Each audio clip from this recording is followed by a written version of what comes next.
Hey, hey, my illustrious Paswa snappers! Oh yeah, we snap, we don't clap. It is your slice of Yogatry, and this is where it's at. Today we'll be talking about children, and I wrote you something. Children, not a care in the world. Lizards and bugs, slugs and girls, everything goes under the rug. Spilled milk and glass half full. I push, you pull. The most popular kid in school. Jansport backpacks, nurses ice packs. Lisa Frank stickers peel quicker than scratch and sniffers. Dole whip, juice box, Birkenstock slippers. San Diego Clippers, ferry boats, and Seaport Village. I never do my homework, 'cause I'm an avid professional procrastinator. Children. If you get inspired and feel the fire, write something about children. Write about what it felt like to be a kid when you were growing up. Things that you saw, things that you tasted, things that you smelled, things that you heard. Remember how magical it all once was when you were a child? How brilliant those colors jumped around you? Oh, the wonder of being young. Je me souviens. I love you guys so much. Hope you guys enjoy these clips. Keep writing right now.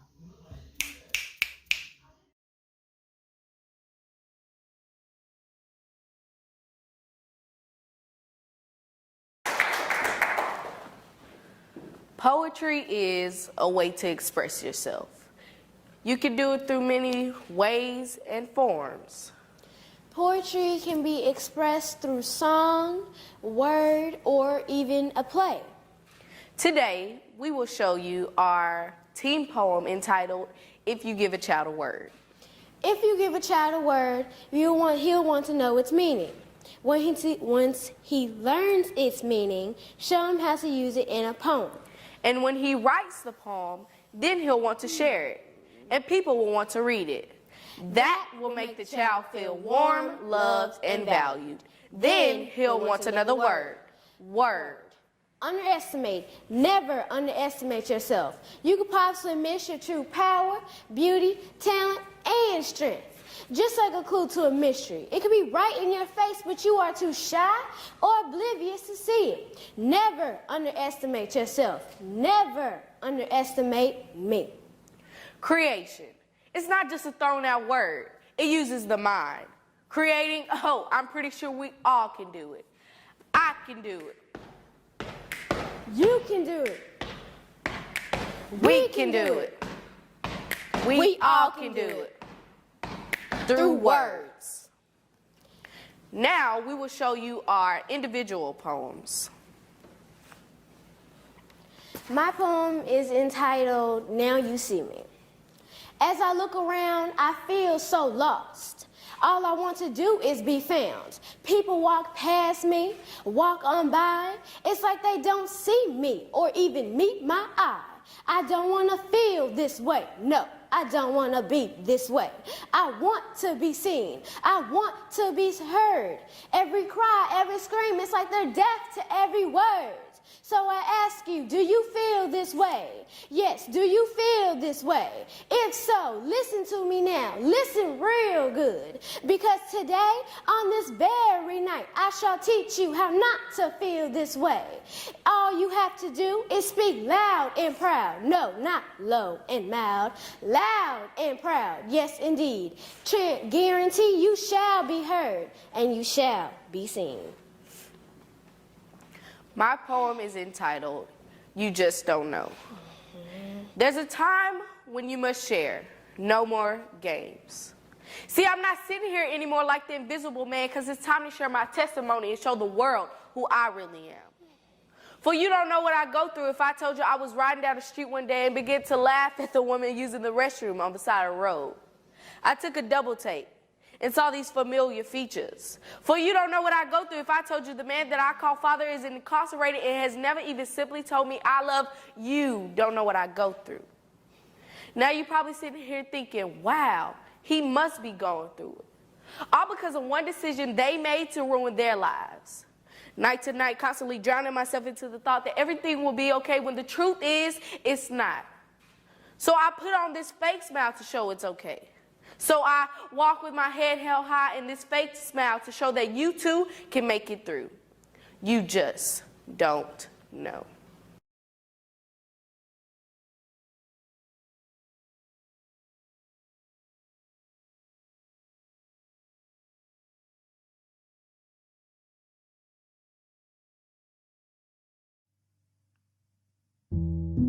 When I have a son, I'll tell him that life is beautiful, that dreams make it more meaningful, that life is what you make of it, bubbles or castles, but must realize he's the one to live in it. That life is a race, and only fools sit, watch, and don't make haste.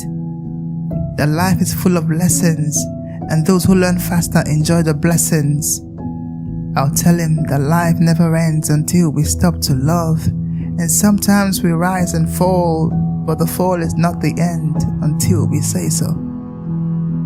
I'll tell him about his father's worst nightmare, that he'll become like any man, a victim of his past and his fears, a glutton for memories of old glory days.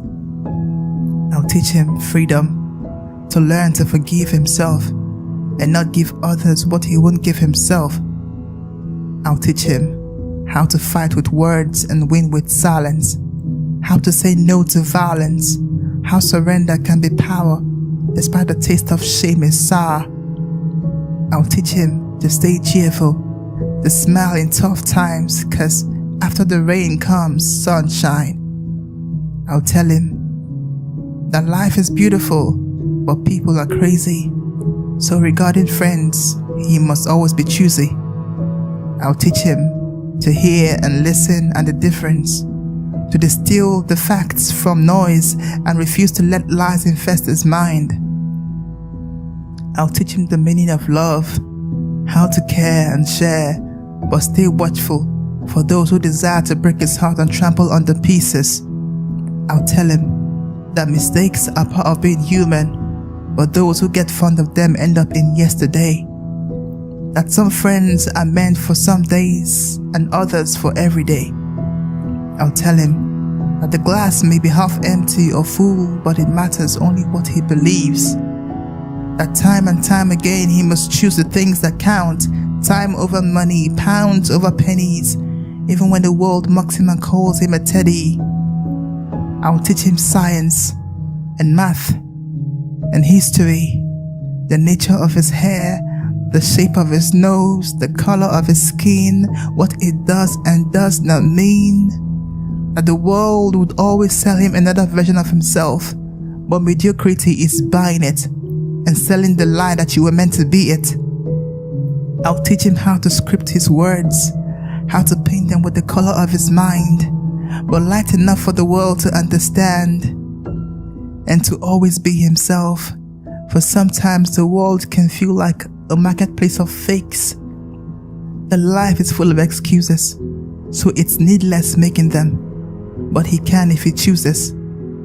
I'll tell him that life is easy, but the lessons are hard to learn, especially which breed to cross and which to burn. That with or without him, kings would rise and fall, birds would sing their song, because life will always go on.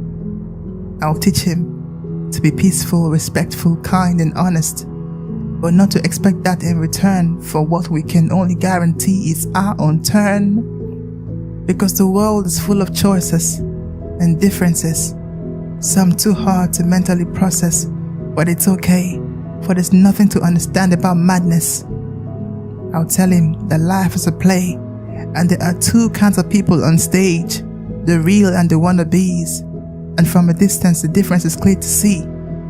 I'll teach him to accept change and be willing to change, but know that some things in life never change, like gravity, like sunrise and sunset, like love, like truth. Regardless of the time of day, the year, the place remains the same. When I have a son, I'll tell him about the day he was born and sing to him a song I love. I'll tell him that life is beautiful, just how Daddy dreamt it for him.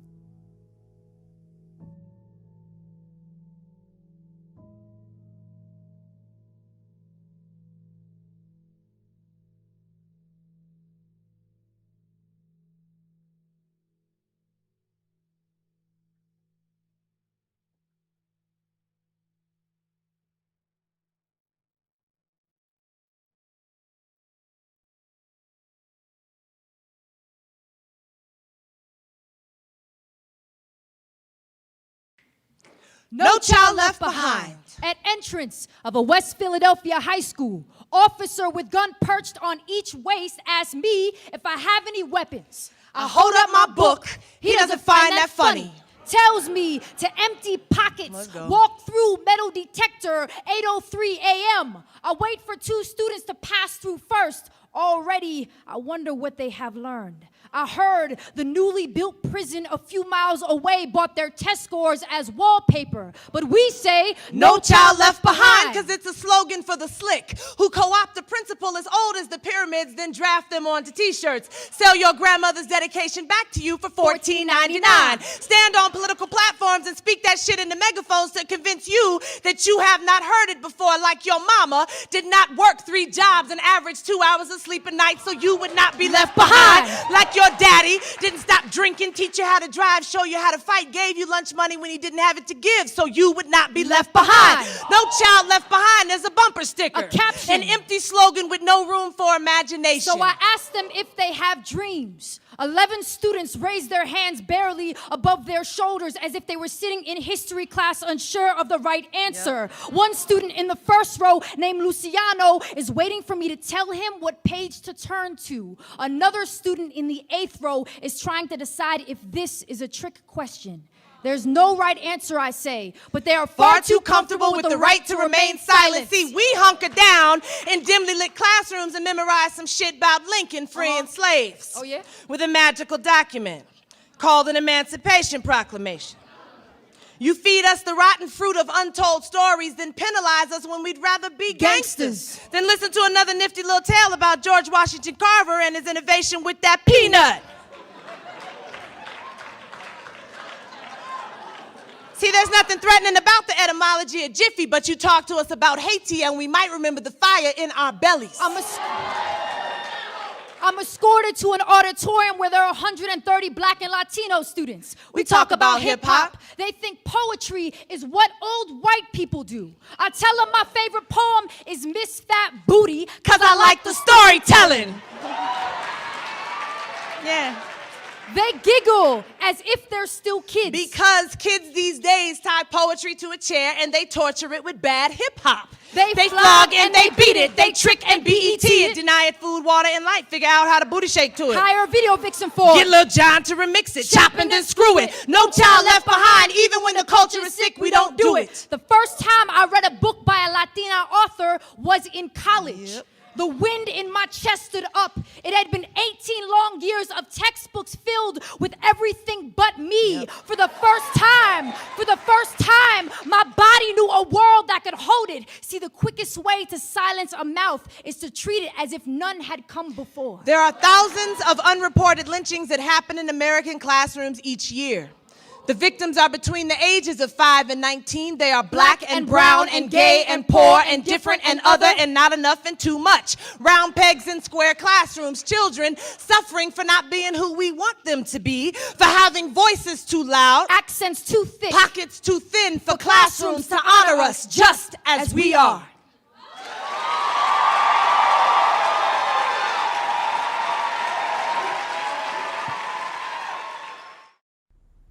When is it time to talk about it?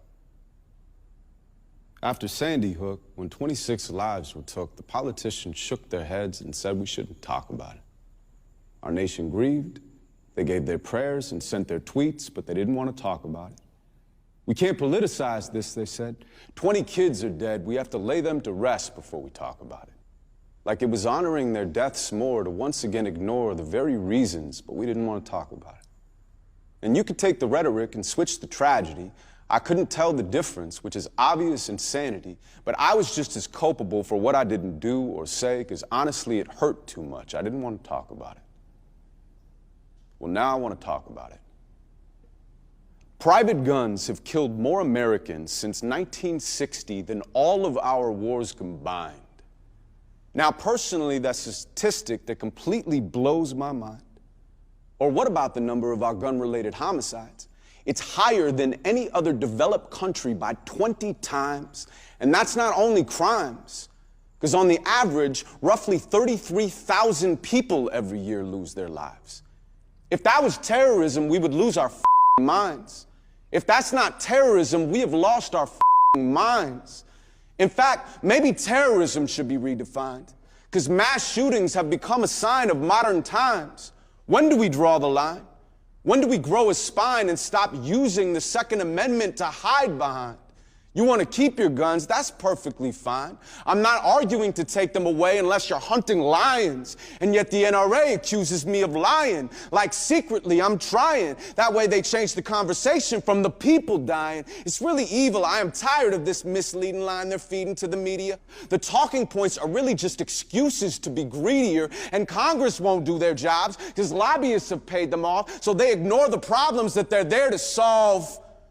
Public service has a private interest when campaign contributions make them liable to the parties that contribute. It's a form of paying tribute, but the dollars make no sense. How can a background check be something that we're against? If the prevailing argument is it's about our mental health, then it's illogical to think that regulations wouldn't help. And while the left and right fight, both are dying in between. It's not the red, white, and blue. It's the red, white, and green.